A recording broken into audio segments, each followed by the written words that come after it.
అందరికీ నమస్కారం. Welcome to my channel. ఈ వీడియోలో ఏపీ ప్రభుత్వ ఉద్యోగులకు మరియు పెన్షనర్లకు డీఏఐఆర్‌పీఆర్‌సీలపై సీఎస్ హామీ, త్వరలో సమావేశం ఏర్పాటు. దీనికి సంబంధించిన పూర్తి తాజా సమాచారాన్ని వీడియోలో తెలుసుకుందాము. వీడియో అయితే ఎక్కడే గాని స్కిప్ చేయకుండా ఎండ్ వరకు చూసేయండి. అప్పుడు ఇన్ఫర్మేషన్ పూర్తిగా అర్థమవుతుంది. అలాగే వీడియో చూస్తున్న ప్రతి ఒక్కరు వీడియోకి లైక్ చేయండి ఫ్రెండ్స్. ఈ వీడియోని తోటి ఉద్యోగ పెన్షనర్ మిత్రులతో అయితే షేర్ చేయండి. కొత్తగా మన ఛానల్‌ని చూస్తున్నవారు ఇంకా ఎవరైనా సబ్స్క్రైబ్ చేసుకోకుంటే వెంటనే మన ఛానల్‌ని సబ్స్క్రైబ్ చేసుకోండి.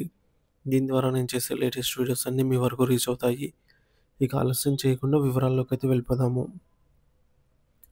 ఫ్రెండ్స్, ఇక విషయానికి వచ్చినట్లయితే ఆంధ్రప్రదేశ్ ప్రభుత్వ ఉద్యోగులు, ఉపాధ్యాయులు మరియు పెన్షనర్లు ఎదుర్కొంటున్న కీలక సమస్యల పరిష్కారం కోసం ఉద్యోగ సంఘాలు తమ ప్రయత్నాలను ముమ్మరం చేశాయి.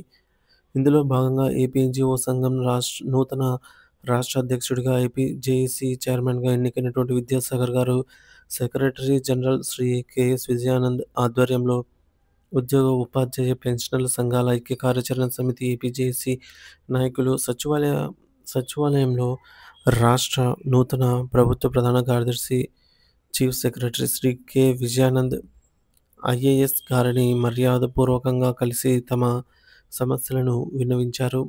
ఉద్యోగ సంఘాల ప్రధాన డిమాండ్లు ఈ మేరకు చూసుకున్నట్లయితే, ఉద్యోగుల పక్షాన పలు కీలక అంశాలను ఏపీ జేఏసీ నేతలు సీఎస్ దృష్టికి తీసుకెళ్లారు. వారు సమర్పించిన వినతి పత్రంలోని ముఖ్య అంశాలు ఈ విధంగా అయితే ఉన్నాయి. మొదటిది పే రివిజన్ కమిషన్ పీఆర్సీ. ఉద్యోగుల వేతన సవరణకు ఇప్పటికే 2 ఏళ్లకు పైగా కాలాతీతమైంది కనుక తక్షణమే నూతన పీఆర్సీ కమిటీని నియమించి వేతన సవరణ ప్రక్రియను ప్రారంభించాలి. రెండవది కరువు భత్యం డీఏ బకాయిలు. ఉద్యోగులకు 3 డీఏలు పెండింగ్లో ఉన్నాయి. వీటిలో కనీసం 2 డీఏలను తక్షణమే మంజూరు చేసి ఉద్యోగులకు ఆర్థిక ఉపశమనం కలిగించాలి. మూడవది ఇతర బకాయిలు. ఉద్యోగులు చెల్లించాల్సిన సరెండర్ లీవ్లు, ఇతర బకాయిల చెల్లింపుపై ప్రభుత్వం వెంటనే దృష్టి సారించాలి. నాలుగవది ఇంటీరియర్ రిలీఫ్ ఐఆర్. పీఆర్సీ ప్రక్రియ పూర్తయ్యేలోపు ఉద్యోగులకు మధ్యంతర భృతి ఐఆర్ ప్రకటించి చెల్లించాలి. ఐదవది పెండింగ్ కేసులు. 2019 నుంచి 2024 మధ్య కాలంలో వివిధ ఆందోళనల సందర్భంగా ఉద్యోగులపై నమోదు చేసిన కేసులను బేషరతుగా ఎత్తివేయాలి. ఆరోది జాయింట్ సాఫ్ట్ కౌన్సిల్.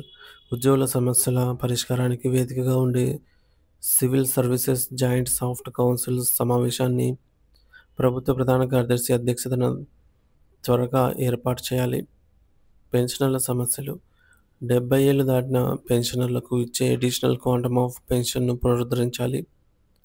2004 సెప్టెంబర్ 1కి ముందు నోటిఫికేషన్ల ద్వారా నియమితులైన ఉద్యోగులకు పాత పెన్షన్ విధానం ఓపీఎస్ను వర్తింపజేయాలి. ఇతర అంశాలు. అవుట్సోర్సింగ్ ఉద్యోగులకు అన్ని ప్రభుత్వ సంక్షేమ పథకాలను వర్తింపజేయాలి. గ్రామ వార్డు సచివాలయ ఉద్యోగులకు నోషనల్ ఇంక్రిమెంట్లు మంజూరు చేయాలి. ఉద్యోగుల ఆరోగ్య పథకమైనటువంటి ఈహెచ్ఎస్ సమర్థవంతంగా అమలు చేయడానికి ఈహెచ్ఎస్ స్టీరింగ్ కమిటీ సమావేశాన్ని వెంటనే నిర్వహించి కీలక నిర్ణయాలు తీసుకోవాలి. చీఫ్ సెక్రటరీ సానుకూల స్పందన మరియు హామీ. ఉద్యోగ సంఘాల నేతలు లేవనెత్తినటువంటి సమస్యలను ఓపికగా విన్న ప్రభుత్వ ప్రధాన కార్యదర్శి శ్రీ కె. విజయానంద్ సానుకూలంగా స్పందించారు. ఈ సందర్భంగా ఆయన మాట్లాడుతూ, ఉద్యోగుల సంక్షేమం పట్ల రాష్ట్ర ప్రభుత్వం పూర్తి బాధ్యతతో వ్యవహరిస్తుంది.